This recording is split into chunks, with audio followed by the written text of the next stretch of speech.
Hey guys, John Latok here. Welcome back to the Stormforce Fitness Show. It has been an unacceptable amount of time since I did one of these, largely because I've only just had fibre installed into my apartment and it was just taking so long, almost to the point of being impossible to upload these kind of videos. So fortunately, I've made it to 2025 and hopefully now we can get these up more regularly and a lot faster. So apologies on that if you've missed me. I'm sure you haven't really, but we are back to do some damage to the utter bollocks that I see going around the fitness industry. And today I wanted to delve into the fitness racing scene, which I've got myself into.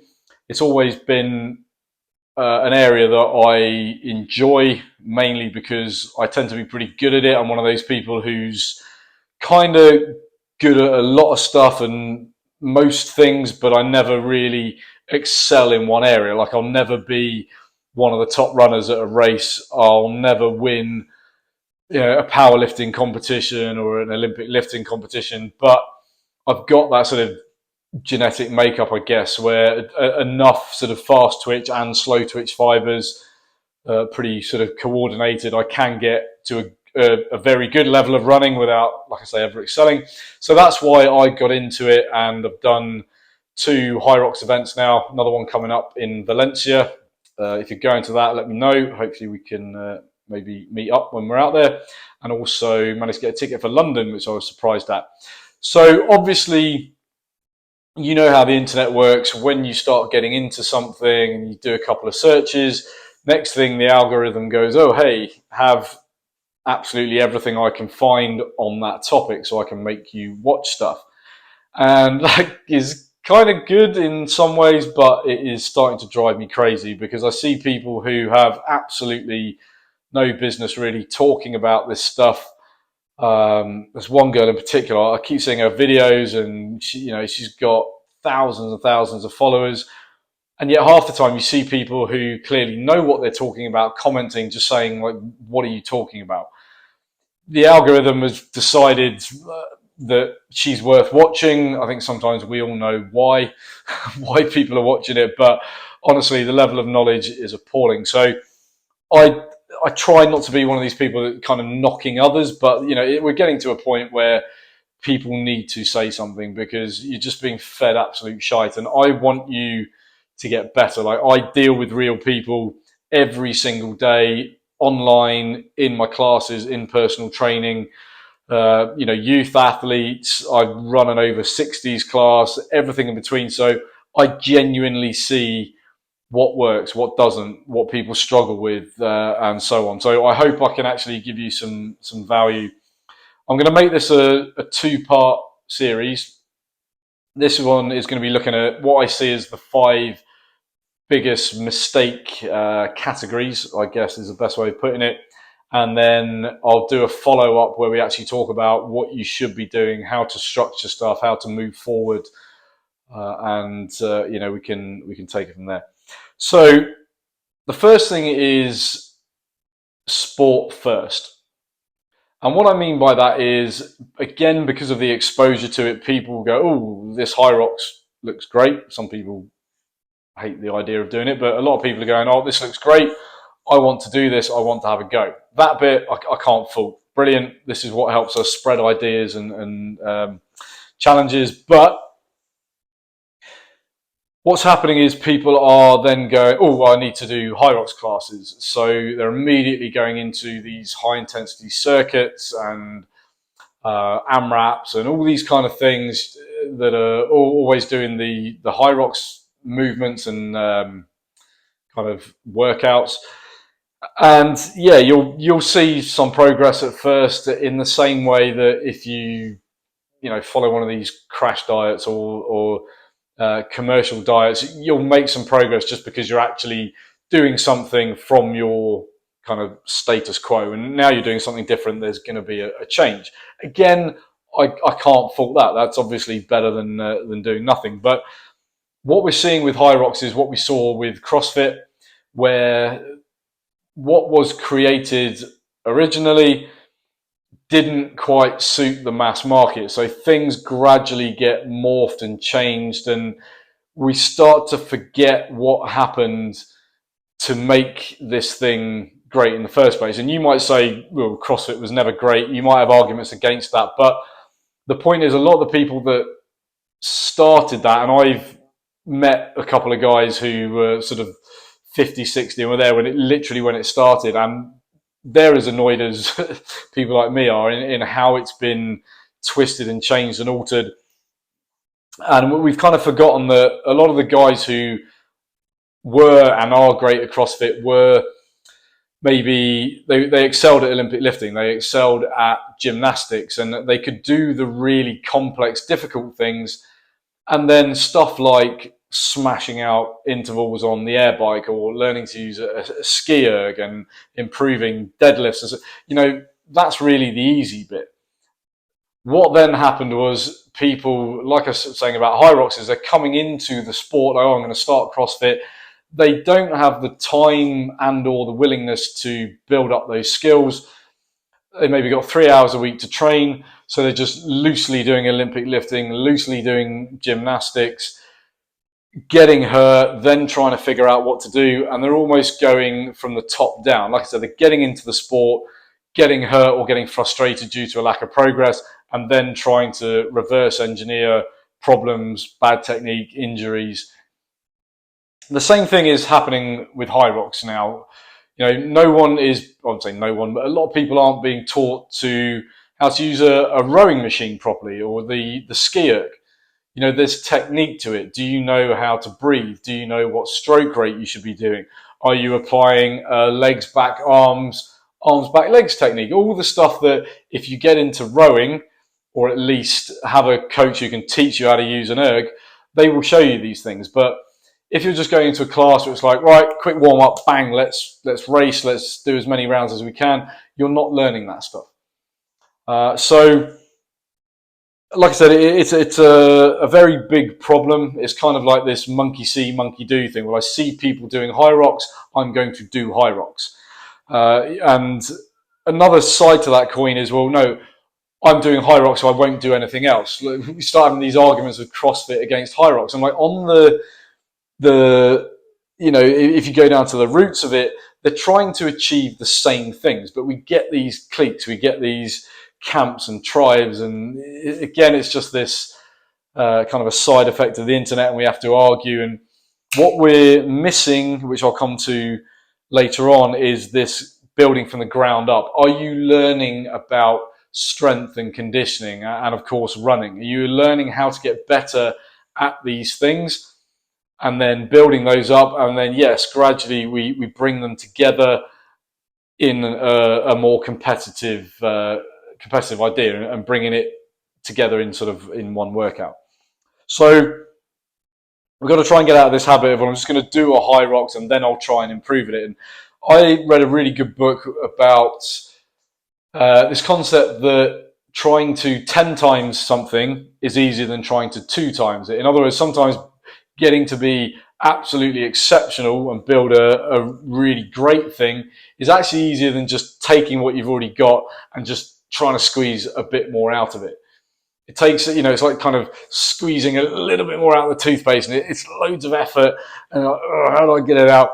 Where actually, if you go, if I use this other toothpaste that has a screw top and it's full, I can easily get my toothpaste out. Okay, a bit of a crappy example, but you get the idea. So what we need is to give ourselves long enough to build up the skills. Okay, and that will enable us to 10 times our performance, rather than just doing a Hyrox going, oh God, that was horrific. It took me an hour 45, and I'm just going to keep, knocking on the same door, and I might get down to an hour 40, and I might get down to an hour 35. We want to go, right, let's rip that apart. Let's teach you strength and conditioning. Let's teach you the basics and level all of those things up. And then you can easily be looking at an hour 20, and it's starting to get below kind of an hour 15. I take that as like a really good marker of performance. And obviously, some of the really top guys are closer to an hour. But it takes a mindset shift. It takes accepting that it's going to take long enough and giving yourself long enough. You wouldn't expect to become a professional footballer in 8 weeks. You go, right, well, I need to build up my fitness, I need to build up my skills, I need to build up my tactical knowledge, I need to apply it in sort of low-key scenarios, and I need to go back and improve it, and then I go and test myself at the next level. That's how any good sportsman does things, absolutely any sport whatsoever. But now that we're merging sort of personal fitness with racing, the whole thing seems to be changing, and it doesn't work for most people. And I don't want you to get discouraged because you're not getting anywhere. It's not because you can't do it, you're just taking completely the wrong approach. So that leads us on to part 2, which is not having a long enough build-up. All right, a lot of people are simply going, oh, there's a Hyrox coming up, I'm going to buy a ticket and get involved and just crash into it. And then they get frustrated because nobody wants to be taking, like I say, an hour 45, 2 hours to do a race. It is absolutely crushing, and you're just going to be like, this is not for me, it's far too hard. We need to appreciate that Hyrox is, I look at it almost like a decathlon in the Olympics, or even triathlon. You know, you've got to be good at 3 sports, and it takes time to improve at one of those things. Never mind 3. And obviously, we then start talking about, well, what degree of commitment can you give? What time commitment can you give? Because think about this, we're basically saying we've got 8 workouts plus running. So we'll call it kind of nine sports. To get good at 9 things, it's going to take longer than getting good at 1. So you could look at it as like a running sport, strength as a sport. I wouldn't quite call it calisthenics, but burpees and lunges, just being better at controlling your body weight. And I'll put it under erging. Even that is 5 different categories. If you're only saying, oh, I've only got 3 hours a week to train, then you simply can't expect to be doing any sort of great level of performance. All right, so strength in particular, it takes a long time to build it up. Okay, strength takes a long time. The good news is once you build up a really good level of strength, you never really seem to lose it. Like I'm sure if you just didn't lift anything for 20 years, then yes, you probably would lose it. But I often go back to when I had shoulder surgery and I also slipped a disc in my neck. Clearly, when I did that and just kind of soon after, I was weak. I couldn't do anything. I could barely move my arm. But actually, after that rehab period, when I got back to proper lifting, I'm really not that far off where I used to be. It's not like I've gone from a sort of plus 200 kilo deadlift down to, like 50 or 60 like a beginner. I probably went back to maybe like a 160, 170, and I've built it up very quickly. So if you can put in the time, put in the work to building up your strength for, we're talking Hyrox and fitness races and sled pushes, sled pulls, farmer carries, build that up to a really high level, you'll never really lose that. But you can't expect it to improve in, like 4 to 8 weeks to get ready for a race. So what we need to think about is long-term scenario and multiple phases of training. So again, you start to see some of the concepts I'm talking about merging together. We're not just going to go, right, well, I'll do 12 weeks of Hyrox classes and everything is AMRAPs and circuits and high intensity stuff. What we're saying is, okay, well, I need to build up, I'll put it on a basic level. I need to build up strength and I need to build up my cardio. So what I would be saying is, okay, well, generally you can't just keep improving both together. The body doesn't tend to work like that. We need to focus on one and build that up, but we also need to kind of hold the other ones. Because what we don't want is I'm going to build up my strength and then my cardio drops. And then I build up my cardio, but then my strength drops. And overall, I'm kind of back where I started. What we want is there, there, there, there, there, there. And over time, the whole project is improving. So you could call it sort of a build phase of strength, where you obviously want to see your strength markers go up, your deadlift, your squat, maybe your overhead press, or how much weight you can push on a sled. But at the same time, I want to see that my cardio hasn't slipped. So maybe I'll do a 10K time trial, I'll do a 5K time trial and say, okay, well, that's good. My 10K is where it was, but now I'm shifting 20% more weight. So now I'm going to obviously keep strength training, but I might reduce the volume a little bit because I'm going to do more running and more work on the ergs. So now that hasn't moved, but I brought that up. Now we go here, like I said before. So it's kind of like build one, hold the other. Along with that, we'll talk about kind of two key categories of phases. Charles Poliquin used to refer to accumulation and intensity. So in an accumulation phase, I might say, right, I'm just going to do a lot of volume of work. So I'm going to build up the volume of running. I'm going to build up my mileage. I'm not really working too much on speed and lactate threshold. I'm just building up that base. I'm getting really strong. And the same with the strength training. I'm going to do a lot of volume, a lot of work. And then in the intensification phase, I'm going to do sort of reduce my running volume, but I'm going to start working on speed. So that's where we do more in the way of interval training, maybe VO2 max intervals. So sort of 3 to 4 minutes with a breather in between. So again, I know what I'm doing. I accumulate work and then I improve the level I can work at. And now that I can work at a higher level, I accumulate work again at that higher level, and so it goes on. So accumulate and intensify back and forth, and then we then start talking about a peak phase or sort of race phase where we bring it all together. So that's what I'm going to get into in the second documentary. It's not going on Netflix. In the second part of this, we'll talk more about that. But the point of that area is you've got to give yourself long enough build up. Don't expect beginner gains to keep just going up in a straight line. We all know as a beginner, if you haven't done much for 6 to 12 months, pretty much anything you do, you're going to see improvements. But if you're looking at yourself as an athlete and getting to an appreciably high level, you've got to have a different approach. So part 3, I guess, is more of an expansion on stuff I've already said, is just not having a clue about strength and conditioning. And again, my intention isn't to bag on people, but I think we all know we're seeing people kind of making it on the internet and they really don't have a clue. And that applies to nutrition, it applies to dieting. Success used to be built on working with people. I've got results. I show people those actual results. You can see the people, for me, like you see the people walking around the island singing the praises of the training, and other people want to do that. Now it's more about, oh, well, this person's got 100,000 followers, so they must know what they're talking about. But actually the reason people are following them is because they can make snazzy videos that keep people engaged. They can cause arguments, so there's loads of comments, so they get shown to more people. Everything's getting really skewed. So I kind of implore you to do something about learn strength and conditioning from the ground up. You don't have to do a qualification, but you do need to make an effort to find the right people who can teach you this stuff. It will absolutely revolutionize everything you do in the gym and nutrition as well. And one of the reasons I'm doing this is because I follow Hyrox on Instagram, see about events and so on, and I saw this video about workout of the day. And the guy starts off saying, this one's from our power series. I'm like, oh, that'd be interesting, see what power work you're doing.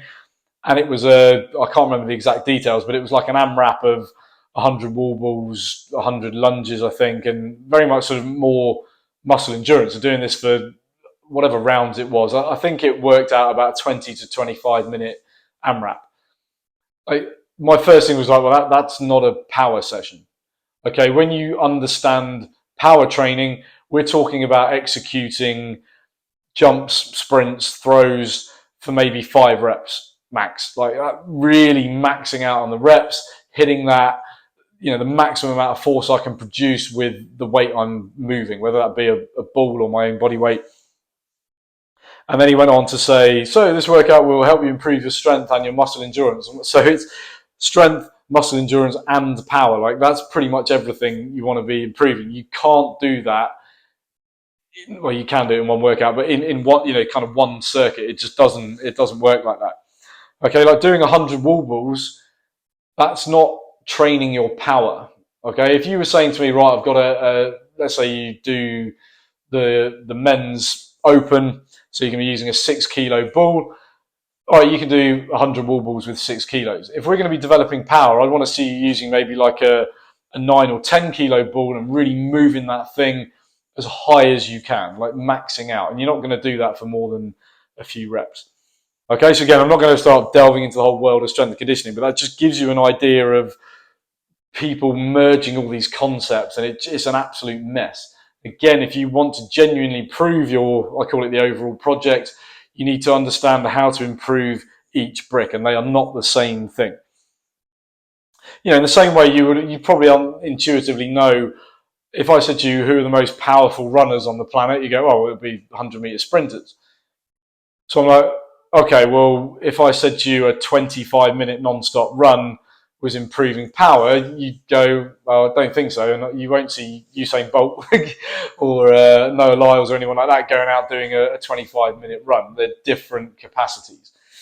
So what I want you to go away and learn about is, we call it surfing the curve, or the power curve, the force velocity curve.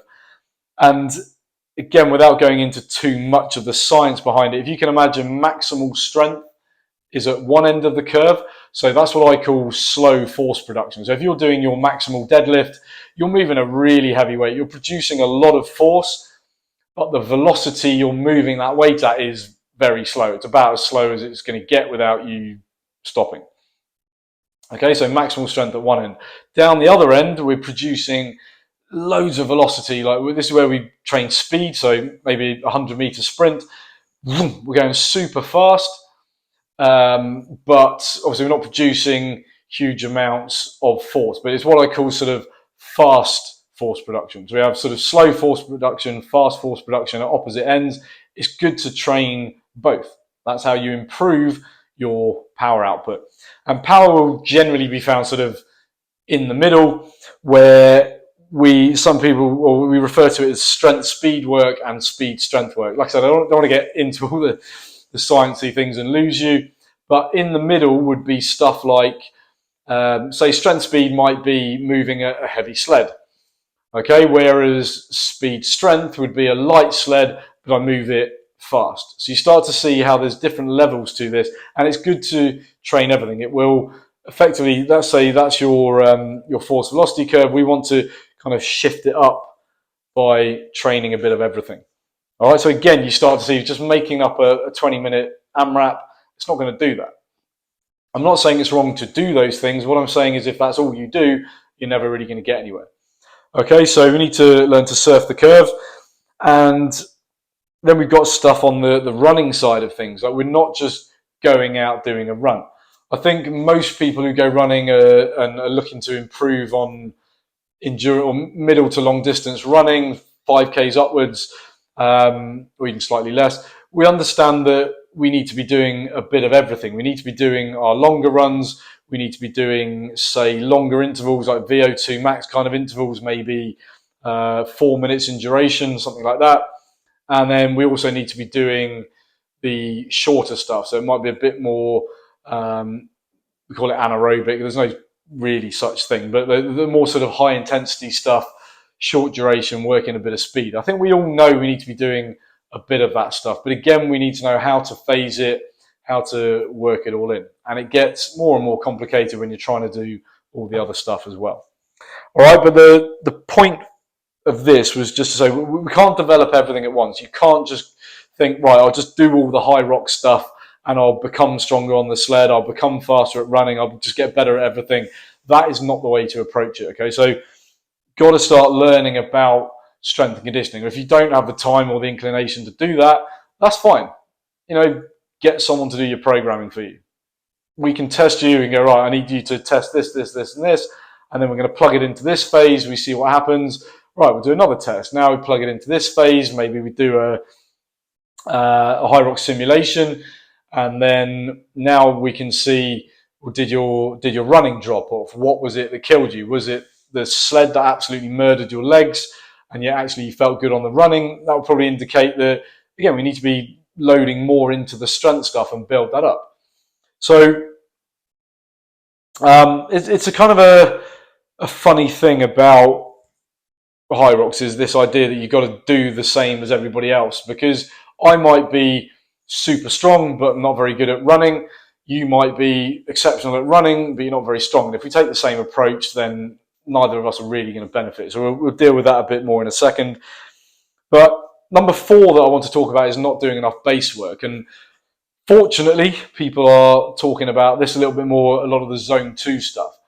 But again, it's kind of like this buzzword, but do we really know what it means? And perhaps more importantly, do we know what it does? So zone 2 work is the kind of intensity level that we can maintain. Generally, people say it's like a conversational level. Now, what's happening here is we're using fat oxidation to create energy. That will not happen at a high intensity. Like the demand you're putting on your body, say, if we have a 400-meter race, it's getting very close to your sort of maximum output. We simply cannot process oxygen fast enough to enable the aerobic system to produce energy, which is why we have what we generally refer to as anaerobic training. It's a different process that we go through. We get the lactic acid buildup that gets reutilized for fuel. We get hydrogen buildup.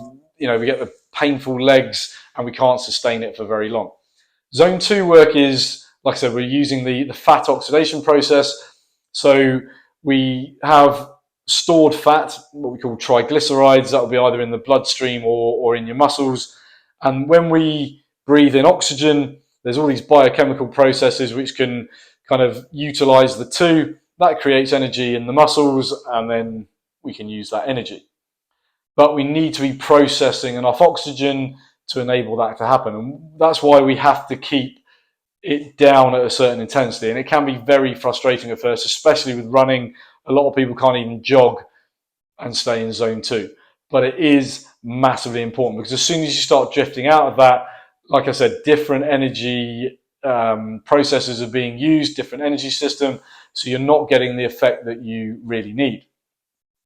And what will happen is, you might have heard of mitochondria. There's kind of the little powerhouses in your muscles. That's where the energy is produced. It's kind of where these reactions happen. The more mitochondria we have, the more reactions can take place, the more energy can be produced. And it's almost limitless. If you've got fat and you've got oxygen coming in, the energy system can almost just keep going forever. All right. So we need to develop that system. We have to be doing that zone 2 work. And a lot of people don't want to do it, or they kind of do it, but I was actually more in zone 3. Then you're not doing zone 2 work. You're going to have to accept slowing down. Now, zone 2 on its own, doing zone 2 is not going to make you much faster at all. It's not what's going to improve your speed much. But by not doing zone 2, you're kind of putting a glass ceiling as to where you can go. Because having a good aerobic system, being able to process oxygen well, having lots of mitochondria also helps recovery. So like when you're doing your intervals, you'll be able to recover faster and go again. In terms of Hyrox, it means you can push those runs hard, and then whilst you're maybe working in terms of cardiovascular a little bit slower, say on the sled push, the sled pull, you're going to recover faster. You can kind of, if you are getting that lactic acid, it's not really the lactic acid that hurts your legs. A lot of people say lactic acid buildup, but actually the lactic acid gets repurposed for energy. But we'll call it the acid buildup for now. You know what I'm talking about. If you've been getting that buildup, then when you're doing the other exercises, you can breathe a bit slower and more deeply and start flushing that stuff out, and then you can run harder again. So this is what we mean about just doing zone 2 stuff won't really make you faster, but it will, by not doing it, you won't be able to get faster, or not a lot. Okay, so it's kind of like, I guess it's like tuning a car engine. Okay, you can keep trying to rag the engine a little bit harder, and yeah, you might be able to do it a bit more each time. But again, it takes us back to that whole 10 times versus 2 times thing. If you actually just take it, I don't want to say take a step back, it's more take a step sideways, do more zone 2 work, have a good base period where you're not really concerned about speed, you're concerned about this base, then you're giving yourself the springboard on which you can now produce more energy when you're running. So now we can start getting more out of the interval training and recoveries in between and so on. Okay, so not doing base work is a massive, massive problem for a lot of people. And I think one of the reasons this happens, again, without sidetracking too much, is people that are too focused in the moment and too much short-term thinking. Like, right, well, this is the workout in front of me. I need to absolutely crush it. I need to feel when I come out of this workout, I've absolutely killed myself and therefore I've made progress. It just doesn't work like that. You know, it's about the long-term project. This is where you start to see these concepts linking together. What is my long-term project? How long have I got? You know, redlining the engine all the time now. I might kind of do this. But if I can build that massive base, I can build a higher pyramid as we go along. Okay, so huge cardio base, really good strength base, and then we start intensifying, more maximal strength, more speed, and then by the time we get towards the race, we start putting it together and like, wow, look what I can accomplish. So last but not least, and again, it all sort of links in with what we were talking about earlier, copying others. A huge problem, again, with the internet, because you're being exposed to almost like not an infinite amount of people, but there's always someone new saying, oh no, what he told you is wrong. This is what I do, and I did a 1 hour 5. I said it before, everybody's different. And this is kind of what I love about Hyrox, is that you can be great at it kind of coming from two different directions. Yes, clearly you need to be good at running, but you can be sort of really strong and not so good at running. And you can have somebody who's not very strong and really good at running, and you'll actually sort of come out roughly the same. This is the beauty of the event. Sort of one affects the other. So, like I said, if you're exceptional at running, but then the sled absolutely murders you, then actually your running's not going to be as good as it would have been. And now it starts to kind of level the playing field. And I learned this when I did my first one. You know, I was looking up people who've done it before and what they were saying. How fast should I run? What should my paces be? And I kind of read this guy saying sort of conclusively that don't even expect to do your 10K pace. You might not even do your half marathon pace. And I was thinking, oh my God, well, based on that, I'm going to be pretty slow. But then actually when I started doing simulations, I was like, I'm pretty much putting out my 5K pace.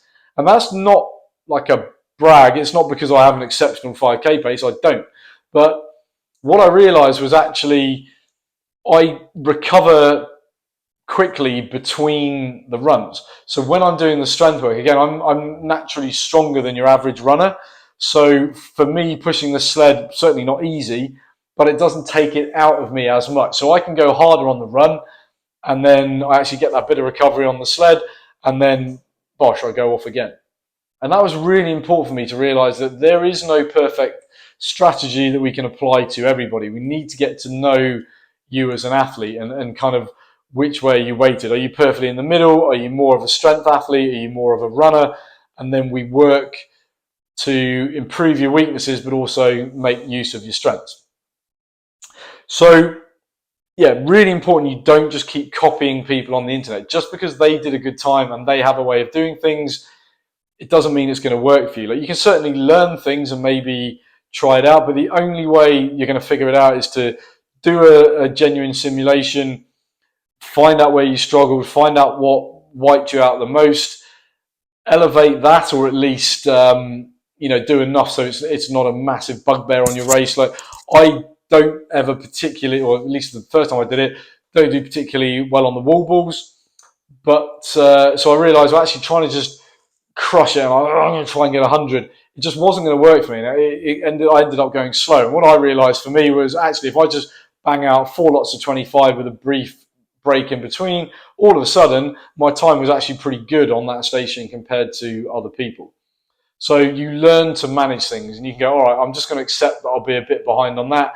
But you know what? If I lose 20 seconds on that, it's not the end of the world because I'm able to push every run. All right, so you've got to start preparing properly. As I've said before, give yourself long enough, give yourself time to collect some bricks, do a trial, accept that you're not going to get it right first time.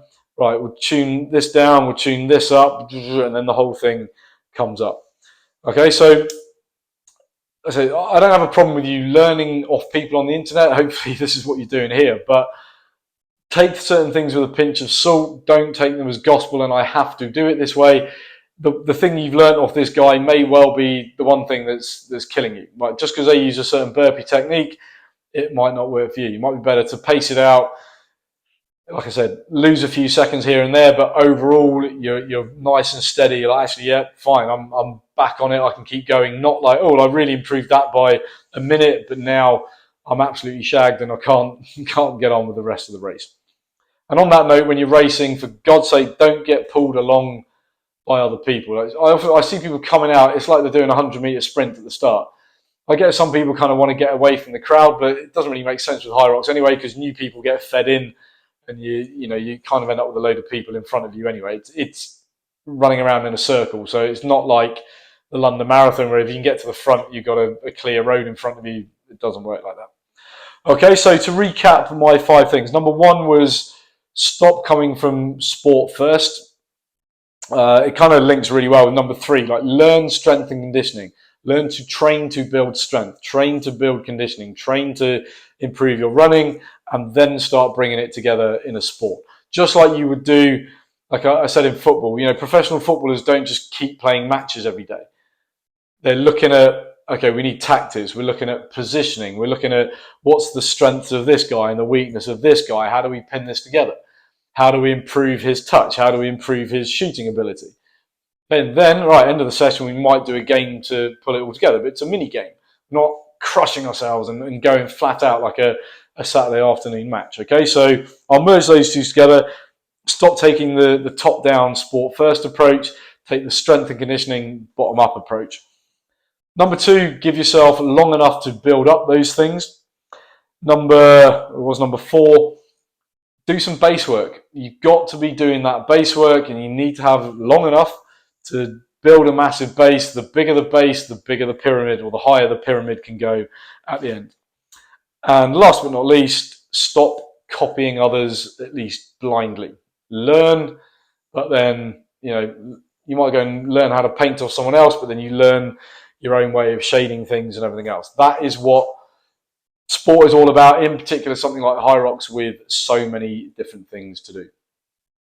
All right, so I hope that helps. I haven't delved too much into details because I wanted you to understand these concepts, and now you can go away and look at what you've been doing and hopefully go, yeah, actually, I'm kind of living in this grey area of just doing workouts, and I'm tired at the end of my workouts, but am I actually improving?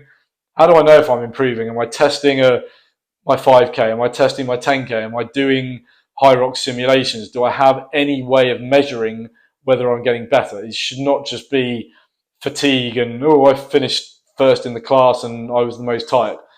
Irrelevant on the day. All right, so that's part 1 of the fitness racing assessments. Tune in for part 2 and we'll start looking at how you can actually program this stuff over a length of time. So make sure you hit follow, subscribe, whatever platform you're on, and share this with anybody who needs to hear that what they're doing is dumb. I'm John the Talk. I'll see you soon.